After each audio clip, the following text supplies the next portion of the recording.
Hawak na ng mga otoridad ang misis ng itinuturong utak ng bilyon-bilyon pisong investment scam ng Aman Futures Group na si Manuel Amalillo. Isang taon ding nagtago si Abigail Pendulas na isa sa mga kinasuhan ng syndicated estafa kaugnay ng scam. Nasa 12 bilyong piso raw ang halagang tinangay ng mga suspect mula sa mga biktima.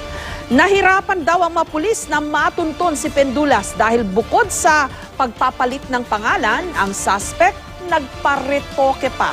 May report si Joseph Moro. Sa loob ng isang taon, ibang pangalan ang ginamit ng wanted na si Abigail Pendulas para takasan ng mga otoridad. Si Pendulas ang misis ni Manuel Amalillo, ang itinuturong utak ng Aman Futures Group na sangkot sa di umano'y bilyon-bilyong pisong investment scam. Gaya ni Amalillo, kinasuhan din ng syndicated estafa si Pendulas dahil sa di umano'y panloloko. Nahuli siya ng mga otoridad sa isang bar sa San Fernando, Pampanga noong Biyernes. Ayon sa PNP Central Luzon, hindi raw naging madali ang manhunt kay Pendulas. Bukod kasi sa paggamit ng ibang pangalan, nagparetoke rin daw siya ng ilong. Itong si Abigail is kung kita niyo yung mukha niya before and now, nagpa-nose slip na kasi siya. So yung video niya is, kung hindi mo siya talaga kilala, hindi mo siya makikilala because medyo flawless na siguro.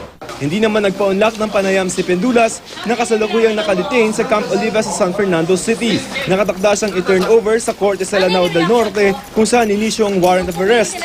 Tinatayang nasa 15,000 katao ang naloko di umano sa investment scam na kinasasangkutan ni Pendulas, Amalillo at iba pang opisyal ng Aman Futures Group. Nasa 12 bilyong piso ang ibinulsa umano ng mga suspect. Bukod sa ilang pamilya, kabilang sa mga naloko ang ilang opisyal ng gobyerno, mga pulis at sundalo. January 2013 nang mahuli sa Amalillo sa Kota Kinabalu sa Malaysia dahil sa paggamit di umano ng peking passport. Pero naunsyami ang pagpapadeport sa kanya dahil sa issue sa kanyang nationality. Joseph Morong, GMA News.